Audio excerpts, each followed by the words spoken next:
I know it's cold, but are you courageous enough to step into uncharted territory, beating on your craft day and night? I need you to disappear for the next 30 days.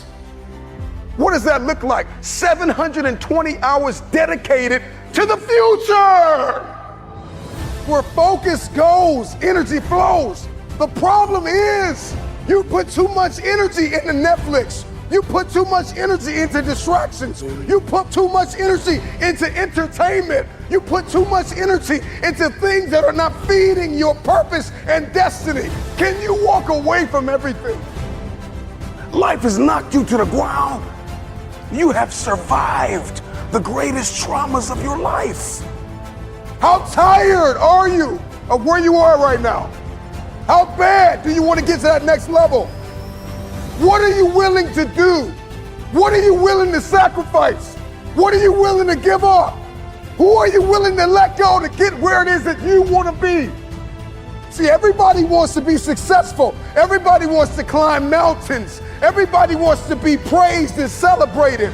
But nobody wants to sacrifice. Nobody wants to put in the work. Nobody wants to let go of every single distraction. Can you learn how to say no to what's hurting you? No to what's stopping you. No to the people that don't believe in you. The fakes and the phonies and the people that keep saying that they'll support you when you get there, but they leave you when you arrive. Why are you here? And what are you going to do about it? Because the truth of the matter is, we have a purpose, we have a destiny, we have fulfillment, we've got connections to make, we've got people to meet, we've got rooms to walk in, we've got tables to sit at. And I'm just wondering if you are willing, if you are courageous enough, if you have the faith, if you're bold enough to sit down for 30 days and write down what it is that's killing you. Can you walk away from everything for 30 days? Just 1 month, 720 hours. Imagine who you could be in 30 days. You got one life to live. Rain, sleet, or snow. The time is now.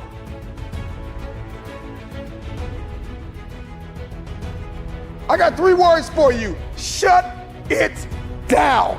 Log out of the social media. Get off the internet. Unplug and evaluate where you are and where you're supposed to be. And I know you're broken, and I know you're tired, and I know you're weary, and I know you're confused, and I know that you've got questions, and I know you're fractured, and I know you're bleeding in places nobody can see. But if you shut it down, you can heal. You're standing at the precipice, the edge of the greatest move in your life, and the time is now like never before to take a leap of faith. It takes faith to jump off of the edge. It takes faith to step into your purpose. It takes faith to step into your destiny. It takes faith to pull away from everything that is familiar, to step into uncharted territory, to become the person you were born to be. It takes faith. Can you disappear for 30 days? The first person that needs to be influenced in your life is you. It's you. You can't lead anybody. You can't go anywhere unless you have awakened yourself on the inside to follow a specific plan. Write it out. I need you to disappear. Life has knocked you to the ground. There are people that have tried to bury you alive, and you survived. Are you bold enough? Are you radical enough in your hunger and your thirst to go after what it is that you believe is yours? Are you crazy enough? Are you courageous enough to disappear for 30 days? Come back and shock the world. Can you suffer now that you live the rest of your life a champion?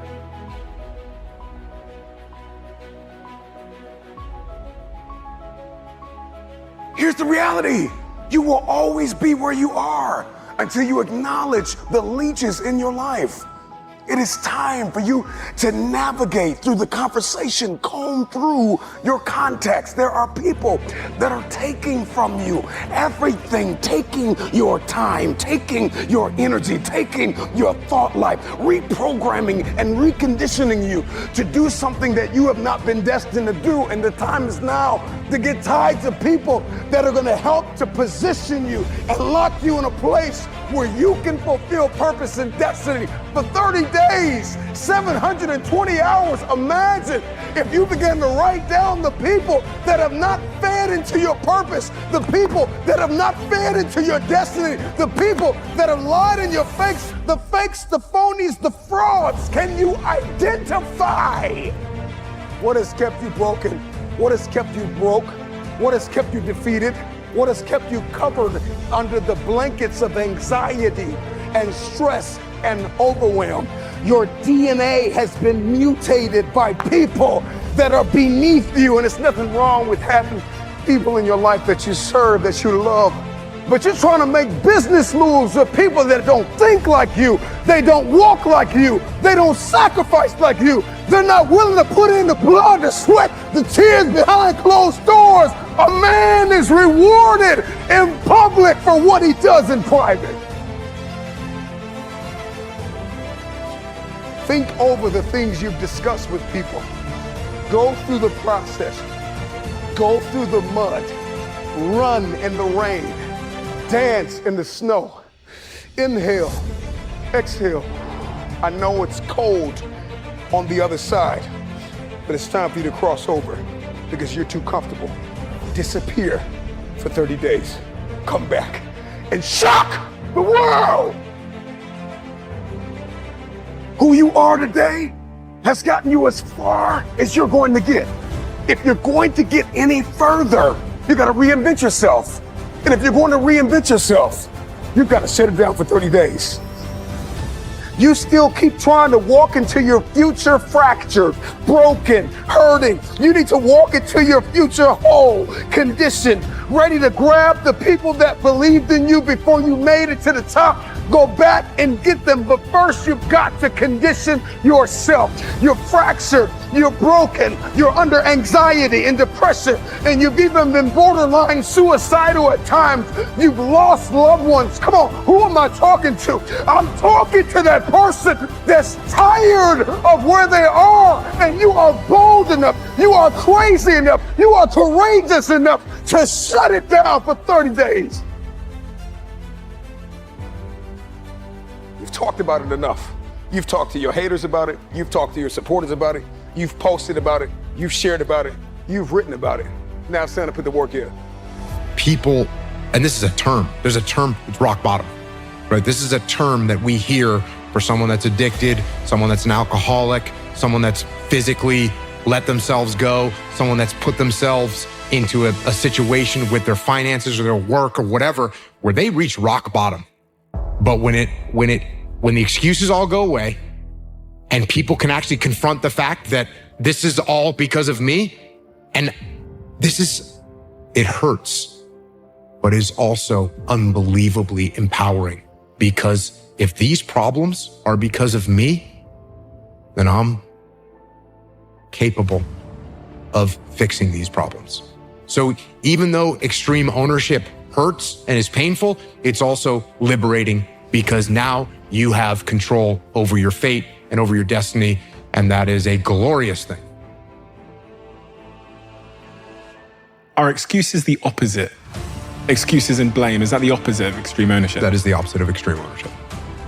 Extreme ownership is, this went wrong, this failed, didn't accomplish this, and it's not the fault of my boss, it's not the fault of my girlfriend, it's not the fault of my parents, it's not the fault of the weather, it's my fault. And I'm gonna take ownership of it, and I'm gonna fix it. That's what extreme ownership is. And this is a very difficult thing to do because it hurts. Because when you look around at your life, and you look around at your job and your financial situation and your relationship and your physical health, and when you look at all those things and all the problems that you may have with those things, and you say, the reason I have all those problems is because of me, that can hurt. That can sting. And a lot of times our ego rejects that and makes excuses and lies. And then we don't have to change anything. And then nothing changes. What you learn to do is, okay, I'm gonna go forward. I can't get out of this. I'm gonna go forward. I'm not gonna quit, so I'm gonna go forward. Bring it on.